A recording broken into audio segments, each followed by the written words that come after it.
into the moment of that hit against Seattle to pass Coach Reagan? To be honest, I didn't even realize that it was special until I got back in the dugout and people were congratulating me. And I was like, wow, that was actually pretty cool. I seriously had no idea when I was high-fiving her. But yeah, it was pretty cool once I realized, that's for sure.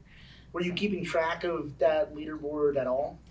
Not really. I would see after the game when I'd read like the recaps of our games, I would see little notes about it, but I wasn't fixated on it because I know once you get fixated on something, usually bad things happen. So I didn't want to look at it that much.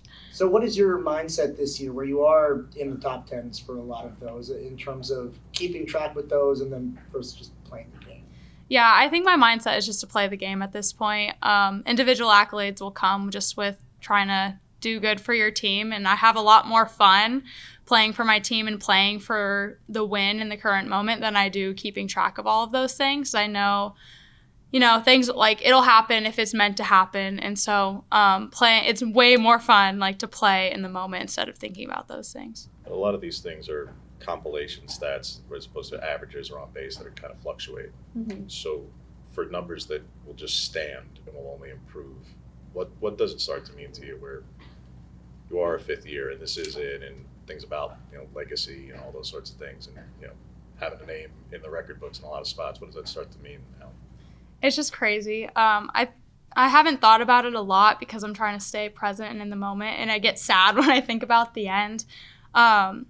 But it's just 5 years ago, I wouldn't have imagined that I would be in this position right now, and it's just super cool that I've been able to leave some sort of mark on this program. And I thought coming in freshman year, I was just going to try to do my best to hopefully get in the starting lineup and do all I could and have fun for these past few years. But it's been so much more, and I'm so grateful for all that I've been able to do. Are there any that would carry greater meaning to you than others? I mean, of course, everybody wants to win as much as they possibly can, but things like doubles where, theoretically speaking, you could actually challenge for first in career doubles here. Like, are there certain numbers that you would actually take great pride in?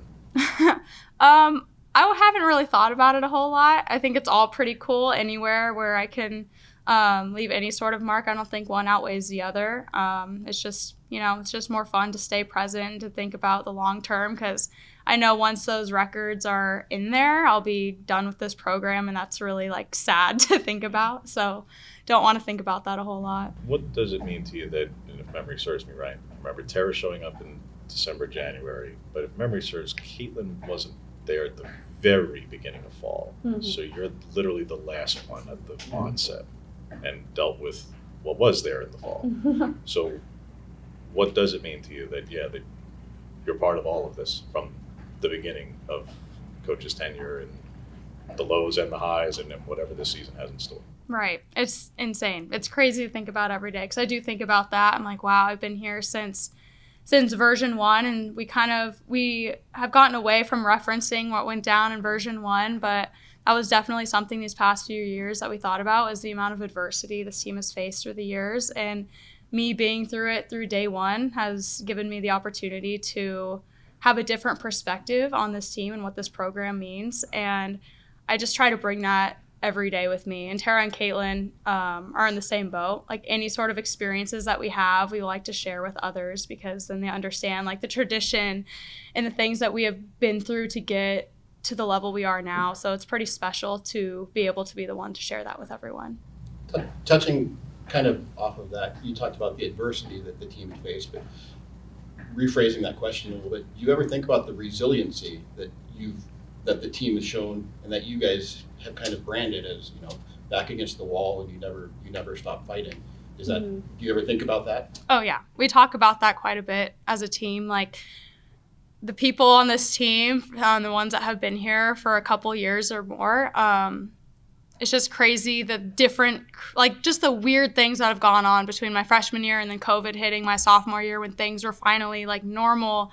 Still dealing with COVID our junior year, not having a full crowd at the Jane or being able to experience the full team. And these past 2 years have been the most normal we've had. And so reminding everyone, hey guys, let's have fun here, because this is the most normal we've had thus far, from version 1 all the way till now. And so emphasizing that we got to be grateful for what we have because who knows what may happen. So take me into the dugout, game 1, 7th inning, down by 1, entering that inning. What is your mindset? What's the team's mindset in that spot? I think there was just never a doubt in our minds that we could come back and win the game. And we had been hitting Washington pretty hard that game, and then we continued throughout the weekend. But I think that was just, we never really thought that we were going to fail. And I know that went through my mind and the people who were hitting and with 2 outs especially. It's the most pressure you'll ever feel in the game of softball. The game's on the line and there's 2 outs and you're the one that could either do it or you could end the game. So not surprisingly, but it was cool to see that everyone that came up in that scenario didn't have fear. And I didn't feel fear. I don't know what it was, something in the air, something about the dugout and how loud we were and how supportive we were. There was never a doubt. And that was really cool for this team to experience because I know we'll take advantage of that and use that going forward. It seemed like there was a lot of offense going on this weekend. What do you attribute to that?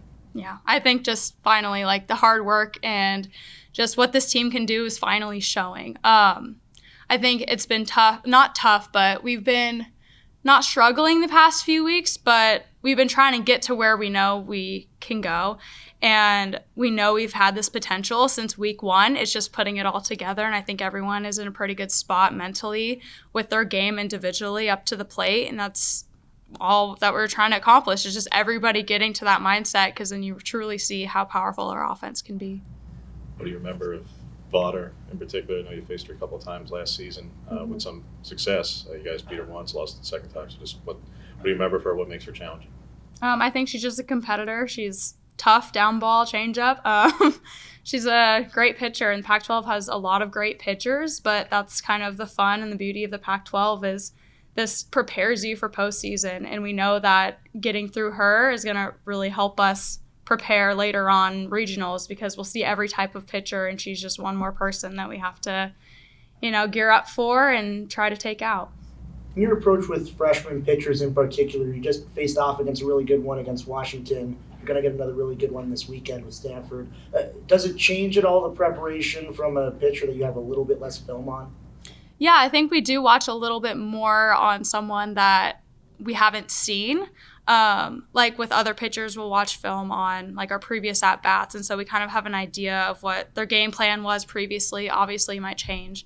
But yeah, it is a little bit different when you're facing someone for the first time, and so just watching everything possible about them, figuring out what other teams did to be successful against them. So, just preparations is a little bit more for those that we haven't seen. In a first matchup against a certain pitcher, do you feel like that gives the batter or the pitcher the advantage? I think the pitcher in most scenarios. I mean, a good batting average is 300, so already the pitcher in defense has the advantage. But that's why it's important as an offense to really see a lot of pitches the first time through the lineup so we can be better set up for the second and third at-bats of the game. There was a specific, defensively speaking, that kind of merging with Paige, you, and Kayla coming in. You remember that play? Yes. In a situation like that, do you just defer to Paige because she's going to go get it regardless of who's calling it? Or do you guys communicate and kind of know what's going on? Because that one's kind of close. Mm-hmm. We were both calling it. We joke about it because I told her I was calling it first and she took it away from me.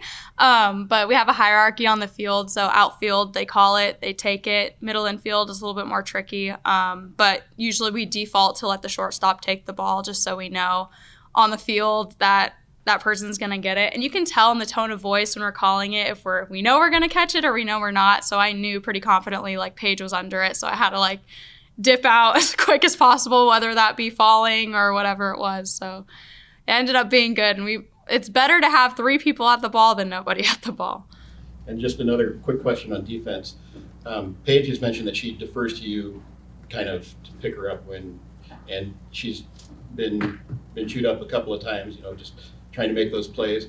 Is there anything specifically you say to her? Is she's coming off of an error to reset her and get her back in the game? Mm-hmm. Yeah, I think we just tell each other we're gonna get this girl, the one that just got on base, we're gonna get her out with a double play, or we're gonna do something to make up for what just happened.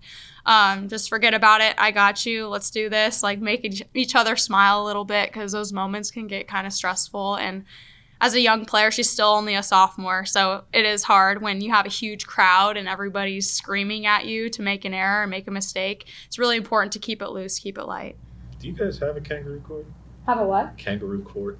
That's mainly a baseball thing, but I didn't know. No, I don't know what that is. Fair enough. We'll do that. Fair enough. What's it mean to open up the gym? Oh, I'm so excited. I think everyone's excited.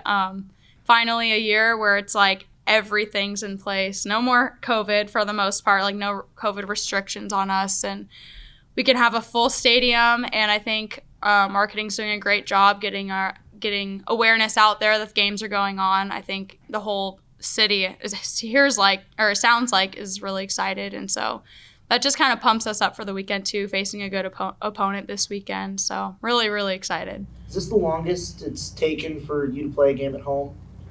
I think my freshman year we had 5 or 6 weekends away at first to start off the season, but this has definitely been a hard stretch on us mentally, just missing school and stuff like that, and finally coming back here, being comfortable on our dirt and stuff is going to be really nice.